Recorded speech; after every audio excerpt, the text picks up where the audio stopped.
एक हॉस्पिटल है जिसमें एक लड़की भर्ती है और जिस कमरे में वह भर्ती है, अगर उस कमरे में कोई जा सकता है तो सिर्फ महिलाएं जा सकती है।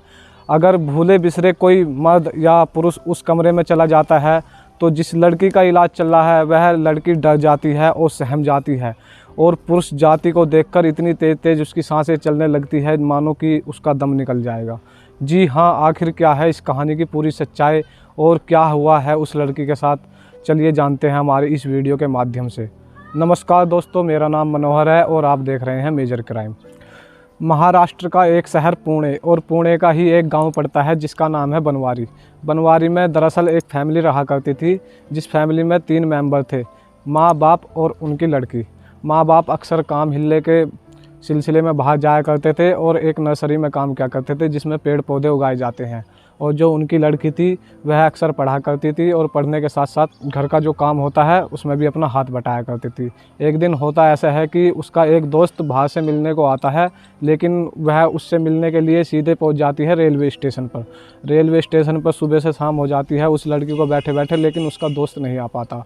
तो जब वहाँ बैठे बैठे उसको भूख भी लगने लगती है, प्यास भी लगने लगती है, उसके पास कुछ नहीं था।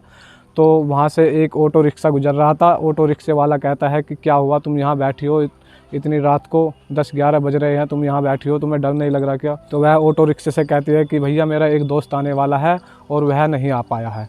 तो फिर उसके बाद वहाँ से वो ऑटो रिक्शा चला जाता है और फिर 10 मिनट के बाद फिर आता है और आने के बाद उसको थोड़ा खाने को देता है, खाने के साथ साथ उसको पानी भी देता है। और उस पानी को पीकर वह लड़की जो कि बेहोश हो जाती है और उसको अपने रिक्शे में डालकर वो चला जाता है जंगल की तरफ को। जंगल में जाकर उसके साथ पूरे 2 घंटे तक वह बलात्कार करता है। बलात्कार करने के बाद उसको लेकर जाता है एक लॉज में, और लॉज यानी कि होटल में ले जाने के बाद वहाँ पर 12 लड़के जो कि उसका पहले से इंतज़ार कर रहे थे बारी बारी से रेप करते हैं उसके साथ। सुबह हो जाती है, रेप करते करते उसको पूरी नग्न अवस्था में वहाँ पर रखा जाता है और उसको इंजेक्शन भी दिए जाते हैं। इंजेक्शन के साथ साथ वह चिल्ला भी रही थी और पता नहीं क्यों आसपास के लोग उसकी आवाज़ को सुन नहीं रहे थे, सुन के भी शायद अनसुना कर रहे थे, क्योंकि होटल के बाहर तो बहुत से लोग होते हैं, मैनेजर होते हैं, तो वे भी उसकी आवाज़ को अनसुना कर रहे थे। जब उसके साथ वह 12 लड़के बलात्कार कर रहे थे, उनमें से ही एक लड़का कहता है कि शायद इस लड़की के साथ गलत हो रहा है, तो उसके अंदर थोड़ी इंसानियत जागती है। तो वह लड़का उनसे छुपते छुपाते उस लड़की को ले जाता है दादर रेलवे स्टेशन और वहाँ ले जाकर उसको छोड़ देता है। सोचता है कि अब ये लड़की चली जाएगी, और जब वह उसको छोड़ देता है तो वहाँ पर उस लड़की को 2 सफाई कर्मचारी मिलते हैं और उनको सारी आप बीती सुनाती है। तो उसकी मदद करने की बजाय उसका फ़ायदा उठाते हैं। जी हाँ, वे उसको एक बाथरूम में ले जाते हैं और उसके साथ रेप जैसी घिनौनी हरकत को अंजाम देते हैं। फिर उसके साथ रेप करने के बाद वह उसको एक ट्रेन में बैठा देते हैं जो कि पुणे से निकलकर सीधी उत्तर की तरफ को चंडीगढ़ जा रही थी। उसमें बैठाने के बाद वह उसको छोड़ देते हैं और वह लड़की एक कोने में बैठी रहती है डरी सहमी, और कोई भी उस पर ध्यान नहीं दे रहा था। पता नहीं क्यों ध्यान नहीं दे रहा था, कोई उससे पूछ नहीं रहा था कि आखिर तुम्हारे साथ हुआ क्या है, जबकि उस लड़की के साथ बहुत ही दरिंदगी हुई थी और किसी ने उसका हाल चाल पूछने का भी नहीं सोचा। तो वह लड़की बैठी रहती है और सीधा जहाँ लास्ट स्टॉप होता है चंडीगढ़, वहाँ जाकर ट्रेन रुक जाती है। और जब वह ट्रेन पहुँच जाती है चंडीगढ़ में वह जाने के बाद बिल्कुल लास्ट स्टेशन था, लास्ट स्टेशन पर बैठी रहती है वह लड़की। तो वहाँ पर एक रेलवे अधिकारी यानी कि पुलिसकर्मी आता है और उससे पूछता है कि क्या हुआ है तुम्हारे साथ और तुम यहाँ ऐसे क्यों बैठी हो? तो वह कुछ नहीं बताती, उसे देखकर डर जाती है, क्योंकि उसको पुरुष को देखकर बहुत डरना यानी कि सहम जाती है, तेज़ तेज़ सांस लेने लगती है।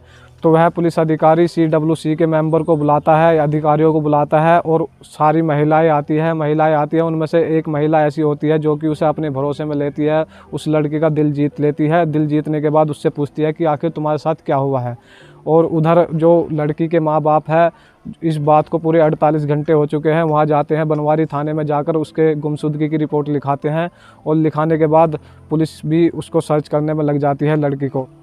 और इधर इस लड़की से पूछताछ की जा रही है कि आखिर इसके साथ क्या हुआ है। तो वह लड़की सारी आप बीती सुनाती है। आप बीती सुनाने के बाद फिर उस लड़की को सीधे हवाई जहाज़ के माध्यम से सीधा चंडीगढ़ से पुणे पहुंचाया जाता है और पुणे पहुंचाए जाने के बाद वहीं से पुणे के एक हॉस्पिटल में उसका इलाज कराया जाता है। और लड़की के ही तहरीर के आधार पर वहाँ जो उस ऑटो के ऑटो रिक्शा के ड्राइवर को गिरफ्तार कर लेती है पुलिस बड़ी ही सूझबूझ के साथ, और जो उसके 12 दोस्त हैं उनको भी गिरफ्तार कर लिया जाता है, और जो वो 2 सफाई कर्मचारी थे उनको भी गिरफ्तार करके सीधा उनको जेल भेज दिया जाता है। दोस्तों, इस कहानी को सुनाने का उद्देश्य किसी को परेशान करना, विचलित करना नहीं है, सिर्फ आपको सचेत करना है। सावधान रहे, जागरूक रहे, और मिलते हैं अगली नेक्स्ट स्टोरी में। जब तक के लिए जय हिंद, जय भारत।